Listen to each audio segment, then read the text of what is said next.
dans ce live. Aujourd'hui, comme je vous le disais, on reçoit Patrick Morel, donc président de l'association des chasseurs à l'Arc de Franche-Comté. Patrick est aussi auteur d'un magnifique livre que je vais vous présenter. Donc, le guide pratique de la chasse à l'arc. Je vous le conseille, sincèrement. C'est un livre très, très complet. Donc voilà, on attaque. Bienvenue Patrick sur Passion Chasse à l'Arc. Bonjour à tous. Voilà, je te laisse te présenter à nos membres. Pour ceux qui ne te Bon, connaissent pas.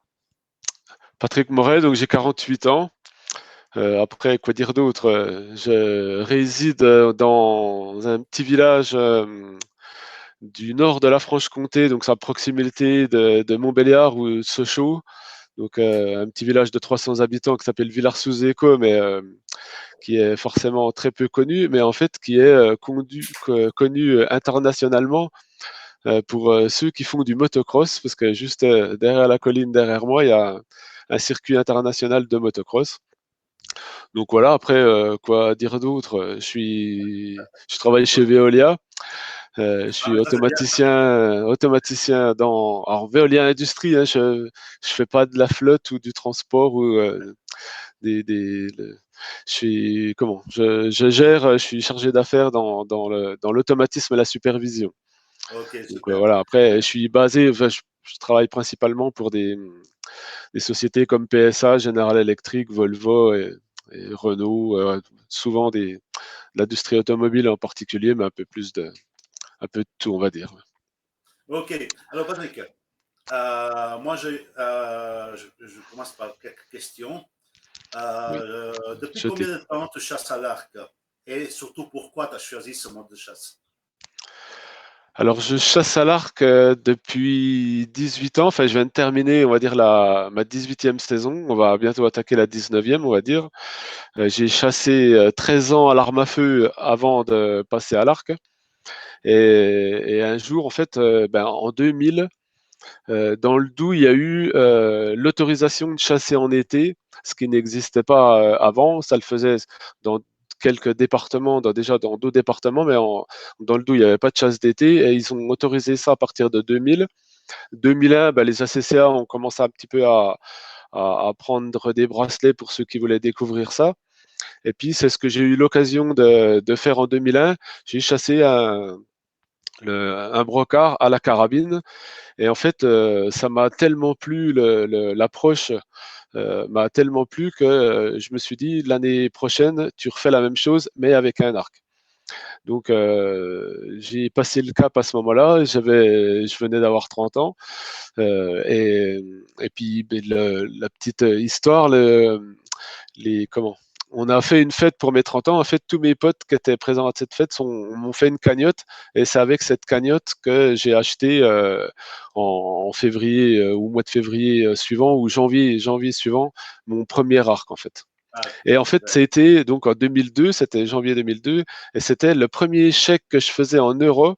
Et ben en fait, c'était mon arc. C'est pour ça que quand on est passé à l'euro, c'était c'est rigolo, c'était pour l'anecdote. Voilà. T'as fêté le passage à l'euro avec ton Voilà, nouvelle exactement quoi. Donc et puis cadeau. après, passion légèrement dévorante, j'ai fait connaissance de Christian Pochet, qui était président de l'association des chasseurs à l'arc de Franche-Comté à l'époque. Et puis j'ai suivi la formation, parce qu'il y a une formation, l'association, j'y reviendrai tout à l'heure, mais l'association donc propose une formation que j'ai suivie. Et puis voilà, j'ai encore chassé, on va dire, avec des armes à feu. Et puis un arc, on va dire, pendant quelques années, de 3 ans, 4 ans. Et puis là, ça doit faire 12 ou 13 ans que j'ai pas utilisé d'armes à feu à la chasse. Okay. Donc ça, maintenant, c'est arc uniquement. Et en fait, je me vois plus trop utiliser d'armes à feu. Je vois plus trop l'intérêt d'utiliser une arme à feu à la chasse. Bien que ça m'arrive quelques très très rares fois de prendre une 222 en temps de garde particulier pour aller réguler les renards, mais de moins en moins, parce que je considère que le renard, il a toute sa Il a toute sa place. place. Et puis, et puis il mérite aussi qu'on galère un peu pour essayer d'en prélever un. Donc voilà, après. Ok, super. Faut dire aussi qu'il a il a bien réduit chez nous. Il y en a eu des surpopulations, on va dire. Il était en surpopulation et il a fortement chuté à cause de la gale, parce que, à mon avis, il y avait trop d'effectifs. Mais donc maintenant, il est un petit peu plus, c'est un peu plus light, un peu plus difficile d'en trouver. Il y en a, ils remontent, bon, c'est bien. Bon. Ouais, chez nous, c'est pareil, hein. Mm. C'est exactement la même chose. On a des hauts, des bas. Mais de plus en plus, nous, on le chasse exclusivement à l'arc. Donc, D'accord. après, c'est un choix, hein, c'est un choix. Après, peut-être que c'est l'axe qui le régule, on ne sait pas, mais Ah, ça, on ne non, sait pas. non, je rigole. Non, non, mais ça, on ne sait pas. Alors, parle-nous un petit peu de ton association des chasseurs à l'arc de Franche-Comté, s'il te plaît. Ben donc l'association, elle a été créée en 96, tout de suite après la légalisation de la chasse à l'arc. Le, le fondateur, donc Christian Poichet, a tout de suite vu en fait le besoin à l'époque de formation complémentaire par rapport au texte de loi et par rapport au peu de contenu que proposait la JFO, qui était à l'époque même une seule demi-journée. Donc, et il a dit ça, on ne peut pas lâcher des gens dans la nature comme ça, donc il a créé l'association pour mettre en place une formation. Et en fait, donc cette formation bah, s'est enrichie, s'est développée, était basée un petit peu sur ce que faisait l'IBEP à l'époque, mais IBEP qui n'était pas présent encore au niveau européen, mais donc sur ce qui se passait en Amérique. Et puis c'était un petit peu des épreuves qui ont été mises en place, enfin, un type de formation qui a été mise en place. Et puis après, ben, petit à petit, avec les personnes qui intégraient l'association, on a commencé à faire évoluer la chose et puis pour pouvoir proposer une formation de plus en plus complète.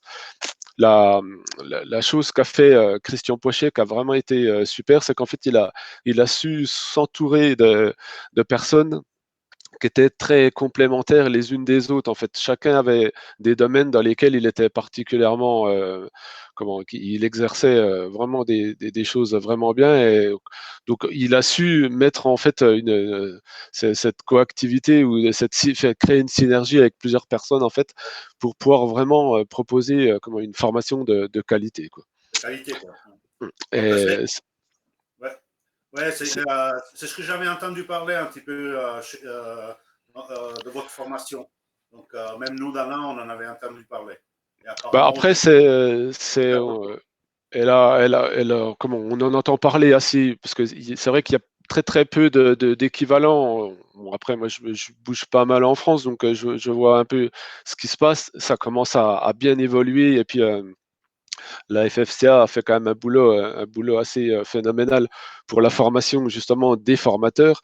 Et c'est vrai que de ce côté-là, ça a bien évolué. Après, moi, je me rappelle quand je suis allé dans les premières formations qui avaient été créées, eh ben, ce que j'avais vu du contenu, c'est que nos gars, quand ils sortaient, ben, en fait, ils connaissaient exactement ce qu'on voyait là-bas, quoi.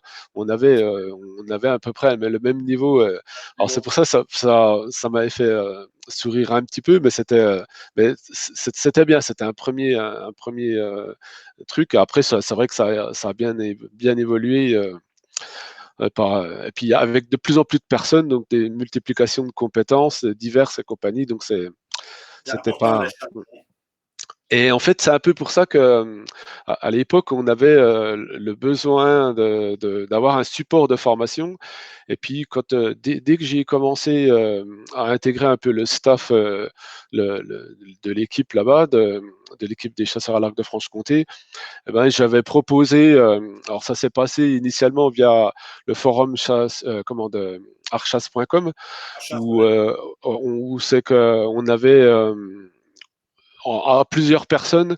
Il y a plusieurs personnes en fait on a centralisé des contenus, c'est un petit peu comme ça, deux, trois personnes qui m'ont envoyé des contenus, des choses comme ça que j'ai un petit peu centralisé. Et puis j'ai commencé à faire une petite version justement d'un manuel que je réservais qu'à nos stagiaires, quoi. Et puis après, j'avais fait quelques versions pour les associations des différentes personnes qui m'avaient donné le coup de main, quoi. Donc, c'est et bien. puis petit à petit, ben, en fait, j'ai fait que de le faire évoluer, évoluer, évoluer.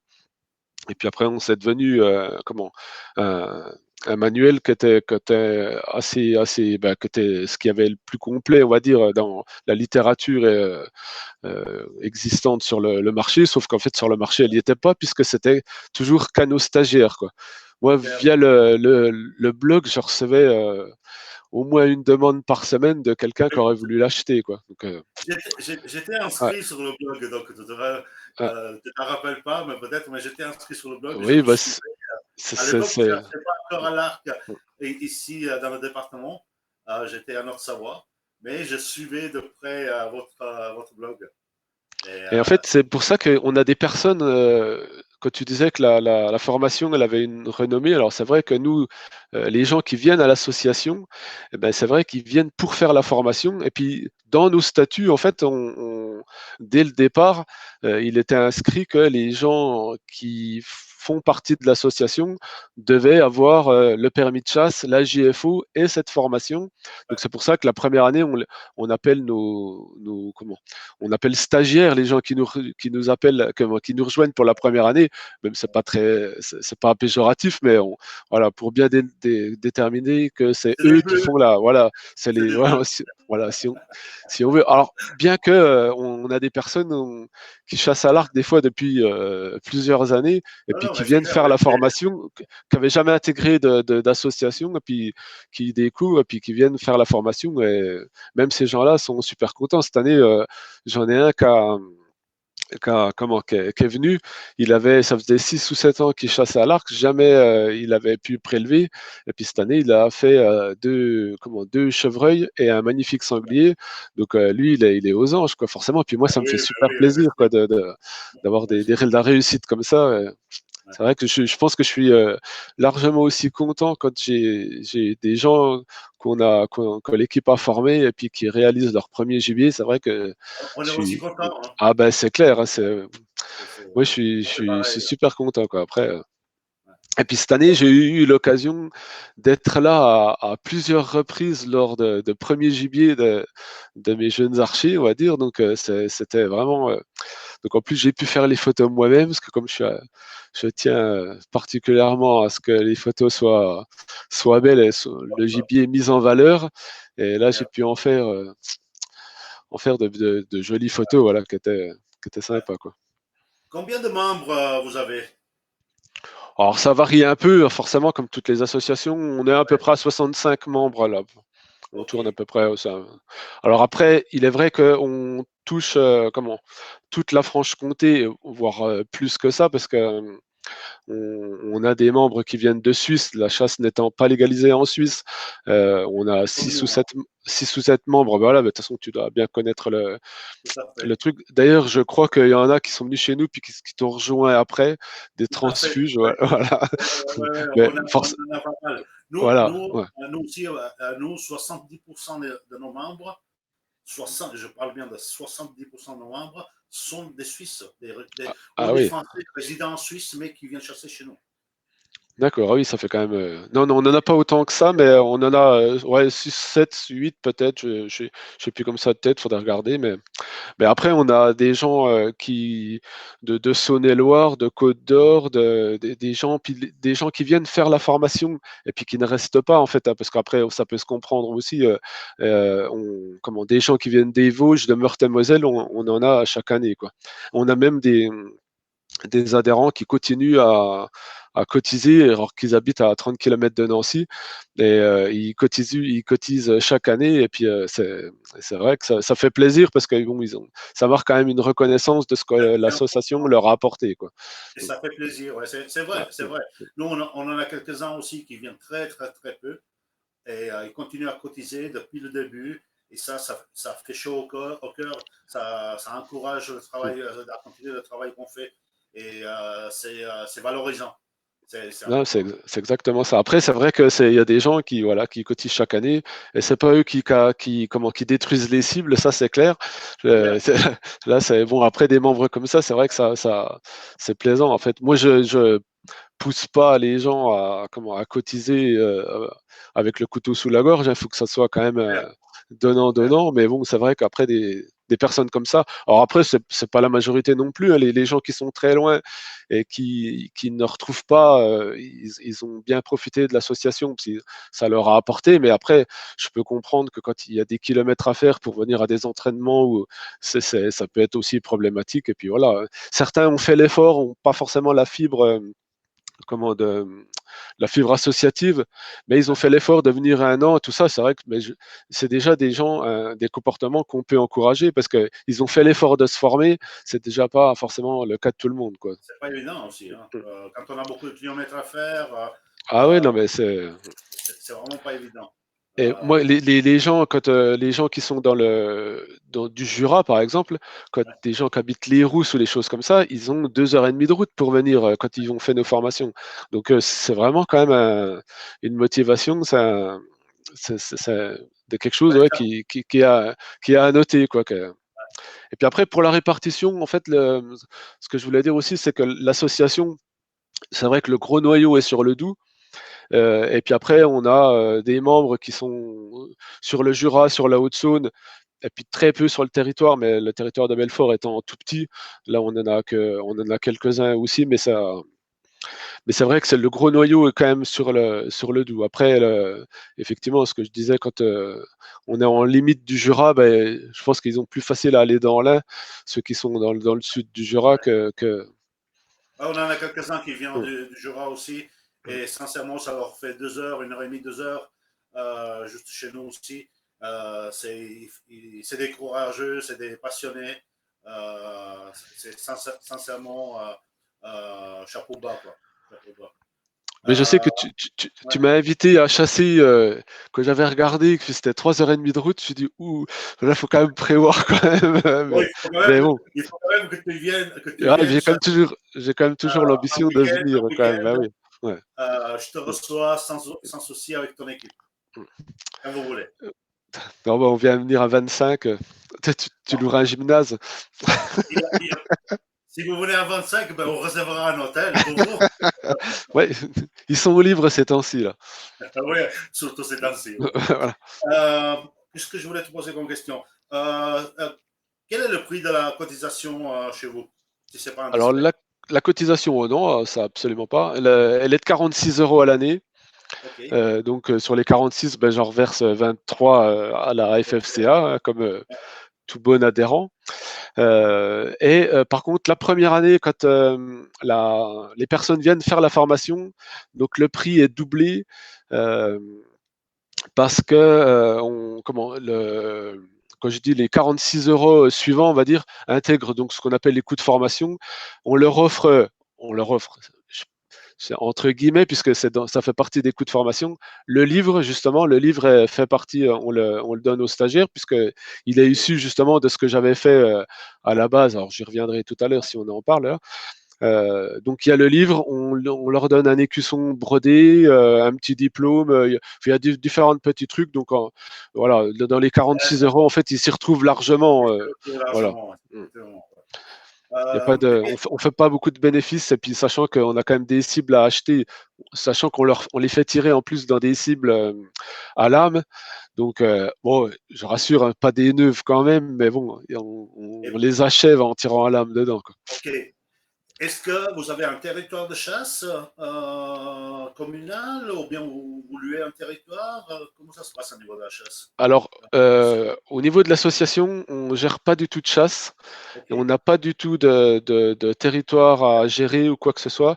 On avait essayé de chercher ça à un moment donné, puis après on s'était dit que c'était peut-être pas forcément une bonne idée, ou on n'avait pas eu les opportunités. Après, ça reste toujours en suspens. On se disait après, à l'instar d'autres associations où je connais, où où en fait ils ont commencé à un peu faire une association comme ça, puis après à gérer un territoire, et puis c'est là que les problèmes ont commencé. Donc, or que nous, bon, tout se passe bien, il n'y a pas de lutte de pouvoir ou de choses comme ça. Les gens qui veulent s'investir dans l'association, eh ben, ils viennent et puis ils prennent du galon comme ça, j'allais dire, ils donnent de leur temps et puis donc il y a aucun Je te souci. rassure, Ouais. nous, on gère deux territoires exclusivement à l'arc, en location, bien sûr. On a des baux. Ça se passe super bien. Ça se Mais passe après, super bien. c'est voilà, je pense que ça peut bien se passer. Il faut quelqu'un qui soit à la tête, qui soit capable de mener une équipe, et Oui, puis que voilà, c'est un peu ça qui se passe, hein, je pense. Ouais. Après, je pense qu'on en serait capable. Voilà, pour l'instant, il y a l'opportunité, c'est pas présenté.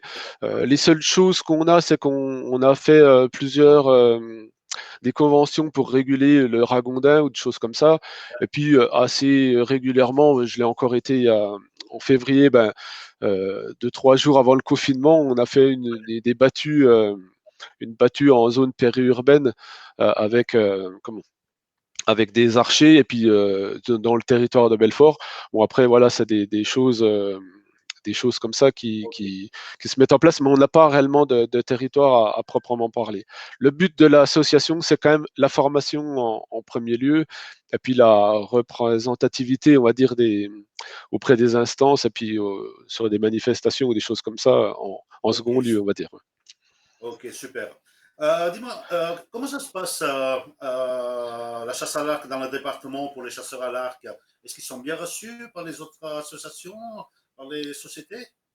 Alors en majorité, je dois dire que oui, on n'a pas, j'ai quelques cas, forcément de cas où ça se passe un petit peu moins bien, mais en majorité, j'ai les gens qui chassent à l'arc sont très bien accueillis.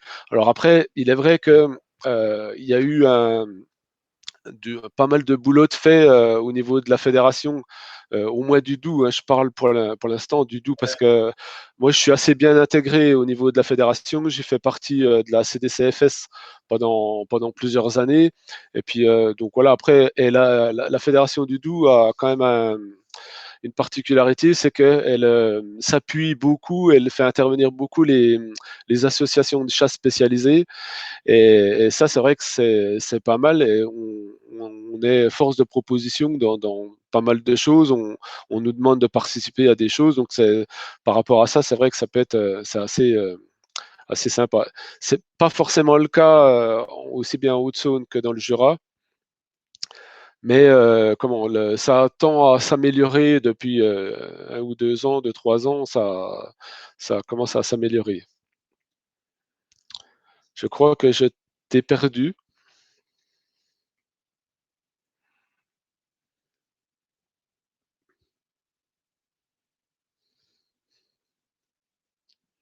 Faut que je fasse comme au JT, faut que je meuble en lançant un autre sujet.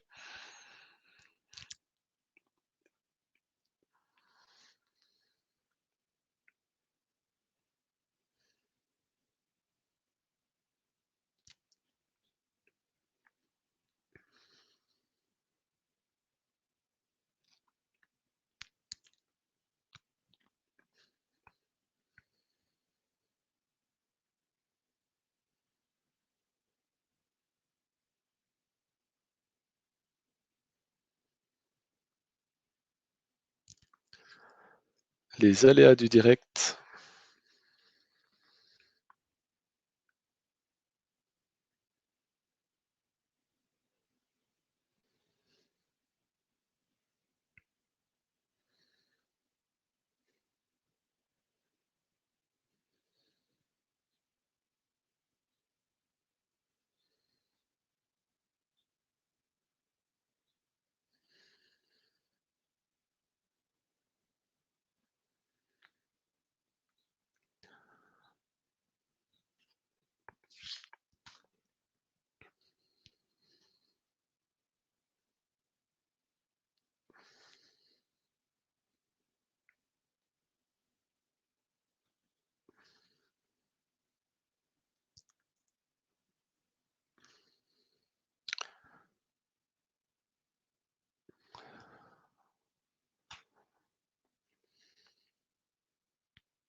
Je vois qu'il y a des messages sur le côté dans le chat là, mais je sais pas comment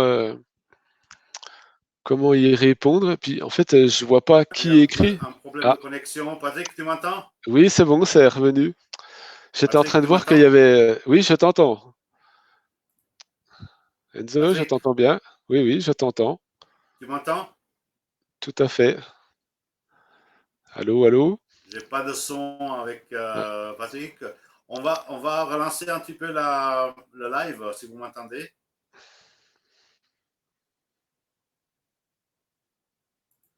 Je ne sais pas si vous m'entendez.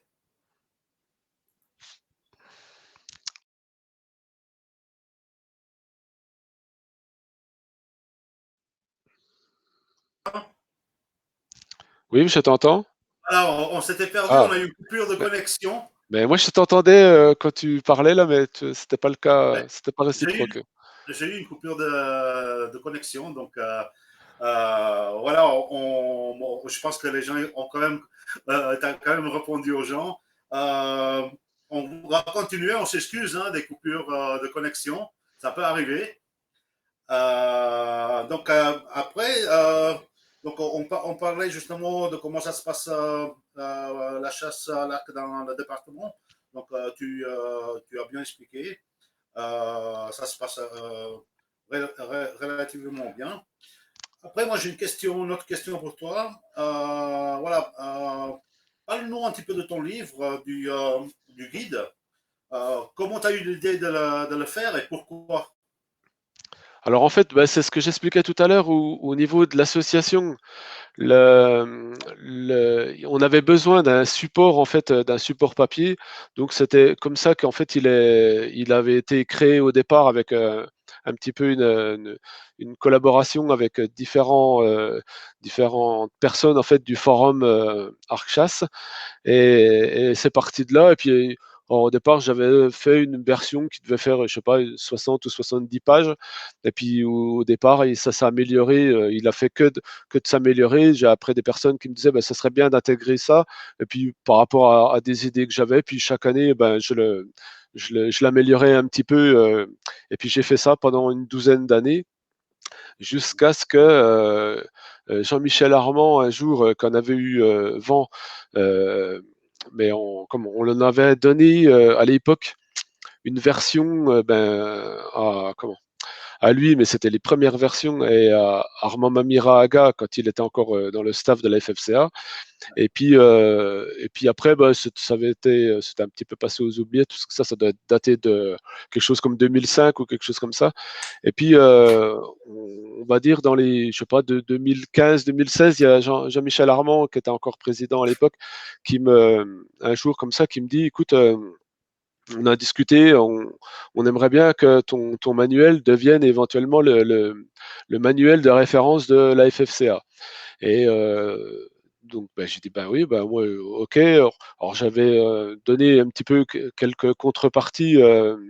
Voilà, je voulais pas qu'il soit donné, je sais pas, genre en PDF ou un truc comme ça. Sur le site de la FFCA, c'était des choses comme ça. Je voulais qu'ils gèrent, eux, l'impression, la distribution. Et il m'a dit, pas de souci, tu intègres le staff du l'ECA, et puis bah, c'est toi qui géreras ce truc-là.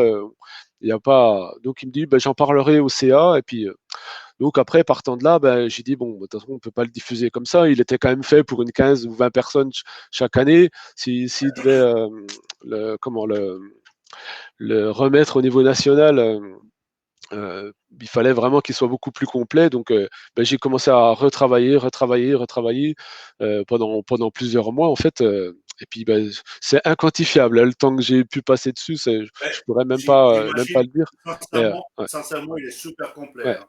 Mais donc après, ben, pendant un an, en fait, j'ai plus eu de nouvelles. Et puis un jour, ben, je recroise Jean-Michel, et je lui dis, au fait, ça donne quoi? Ben, il me dit, écoute, ça sera pas possible, parce que dans le CA, ben, il y avait une personne qui était opposée à ce fait-là, voilà, qui ne voulait absolument pas que ça se passe comme ça. Parce qu'en fait, j'avais moi demandé une petite rétribution de tant d'euros, de 5 euros, je suis transparent, hein, pour mon association, parce que le bouquin, je l'ai toujours fait que pour l'association. Et puis, voilà, je savais le coût d'impression à peu près, j'avais déjà fait un ou deux chiffrages près vers des imprimeries. Donc je savais ce que la FFCA pouvait gagner dessus. C'était pas grand-chose, on va dire, de cette petite rétribution. Et puis ça n'a pas été accepté. Bon, après, c'est comme ça. Mais j'avais tellement travaillé dessus et en fait que j'étais forcément un peu déçu. Et puis il y a beaucoup de personnes dans mon entourage qui m'ont dit, ben non, de toute façon, maintenant que c'est comme ça, tu le fais éditer, tu as assez bossé. Ça serait bien que il n'y ait pas que les gens de la Franche-Comté qui puissent en profiter. Donc, ben, en fait, c'est un peu parti de là. Et puis, ben, j'avais un copain qui était éditeur, Géry Bonjean, qui était éditeur sur Grenoble, avec qui j'ai conversé. Il m'a dit, c'est lui qui m'avait conseillé d'aller voir Crépin-Leblond et puis de voir avec eux si c'est quelque chose qui pouvait les intéresser. Et puis, bah, forcément, ils ont été le directeur là-bas des éditions du Plateau, mais qui appartiennent à Crépin-Leblond, a été emballé par le contenu du PDF que j'y avais envoyé, quoi. Donc après, bah, j'ai continué à bosser dessus, à bosser, et puis voilà, puis c'est sorti. C'est vrai que j'aurais eu des regrets de ne pas le faire. Maintenant, Et c'est nous, pas on ça. aurait eu des regrets Mm. de ne pas l'avoir. Voilà. Maintenant, j'ai le regret. C'est vrai que ça serait à refaire. Je ne ferais pas tout à fait de la même façon. Je pense que j'essaierai de persuader la FFCA de l'intérêt qu'elle aurait à l'avoir diffusé. Bon, maintenant, parce que moi, c'est pas, je m'enrichis pas avec. Hein, pour être transparent, je gagne 1,53 € par bouquin. Hein. Donc voilà, et après, Ouais. c'est, je pensais pouvoir arrêter de bosser, tout ça, mais non, ça a pas, ça l'a pas fait. Non, je rigole. Pour pouvoir arrêter de bosser, il faut écrire un bouquin sur le rechargement des cartouches. Là, c'est beaucoup plus vendu, mais la chasse à l'arc, c'est un petit peu moins. Mais après, c'est vrai que j'ai rarement, j'ai pas beaucoup entendu de critiques, même si j'aurais des fois, j'aurais bien voulu. Alors après, il est vrai que le bouquin s'adresse un peu aux débutants, hein, et c'était le C'est le but, but. c'était quand même pour les débutants. Et même si un confirmé, même moi, des fois, je me remets dedans parce que j'ai un petit doute sur une petite unité ou un truc. Voilà, après, parce qu'on oublie forcément des choses. Euh, donc après, voilà, c'était. Mais tous ceux qui l'ont eu, notamment les débutants, et puis beaucoup de confirmés aussi, ont été assez satisfaits. Le nouveau président, Éric Delavenne la, de la FFCA, avait fait quand même un petit top au-dessus dans Chasse à l'arc, qui était quand même assez sympa et presque trop élogieux même. Mais c'est super. En tout cas, moi, j'ai des super bons retours de tout le monde. Nous, dans l'association, on en a plusieurs numéros. Et je peux te dire que tout le monde est content. C'est super. Bon, peut-être qu'il nous reste 7 minutes de direct. Ah. Donc, Ah, je savais on pas va que essayer. c'était chronométré. Mais... En fait, c'est 40 minutes grand maximum avec Ah. le logiciel. On peut l'acheter où actuellement le livre? Et après, on passe aux questions Alors, avec il y a un truc qui est marrant, c'est que je vois, il y a une petite chat sur le côté. Alors, c'est marqué Facebook user. Donc, en fait, les Oui, gens on sait pas. écrivent. Mais par contre, Ouais, je on sais sait pas pas qui qui c'est. c'est. Voilà. Donc, Tu vas prendre ton téléphone, je vais prendre le téléphone et puis je vais te donner les noms des personnes à qui tu poses des questions. On va faire deux, trois questions-réponses. non, bah après, donc j'ai vu qu'il y en a quelqu'un qui écrivait qu'il était en rupture de stock. Alors après, je sais pas où il est en rupture de stock. Honnêtement, j'ai pas trop été, mais on peut le trouver donc chez les éditions du Plateau ou Crépin-Leblond. Et puis Ok. surtout, il y a beaucoup d'archeries. Il y a plusieurs archeries qui le distribuent.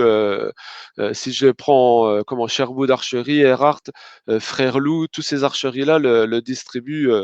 Je l'ai fait un peu dans l'ordre de ceux qui l'ont distribué, mais c'est à peu Alors, près voilà. Et puis d'autres.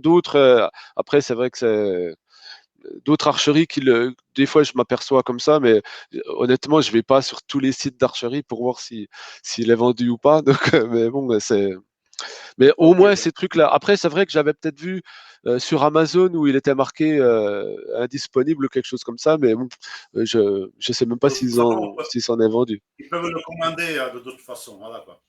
Mais après, de toute façon, sur le site Crépin-Leblon, et puis dans les archeries que j'ai citées tout à l'heure, il est certain on peut le commander. Et en général, pour aller régulièrement chez Erhardt, quand ils en ont plus, ils en recommandent. Donc, j'imagine que les autres archeries, ça doit être à peu près Ok, la je même te chose. remercie. Alors, je vais te poser on va répondre à quelques membres. Alors, j'ai Mario Renard Guéguer qui il nous dit, ouais, Patrick, parle-nous du caméléon. Du caméléon. Ah, Ouais, Caméléon, en fait, donc c'est une marque de camouflage qui a été créée par ma compagne, euh, un petit peu à ma demande. Enfin, quand je dis à ma demande, à la base, c'était pas du tout de créer une marque. En fait, à la base, moi, j'en avais marre d'être obligé de mettre un gilet fluo par-dessus ma Shaggy, ou alors de l'accrocher aux arbres avec, on savait pas si c'était légal ou pas, machin. Donc, alors je lui ai dit un jour, j'ai dit, écoute, j'ai une vieille Shaggy là, j'ai des t-shirts. J'étais allé en déplacement professionnel au Maroc, on avait des t-shirts fluo, j'ai dit en tissu perforé là, qui était assez léger, silencieux. J'ai dit, tu vas me faire des bandes, puis tu vas me les coudre sur le. Et puis en fait, le truc déjà moi ça m'a plu.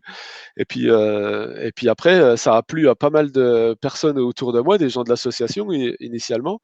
Et après, ben, elle a commencé à réfléchir, à se dire, ben, moi, je pourrais peut-être essayer d'en fabriquer un complet. Et puis, ben, on s'est parti un peu comme ça. Elle a commandé un peu des tissus.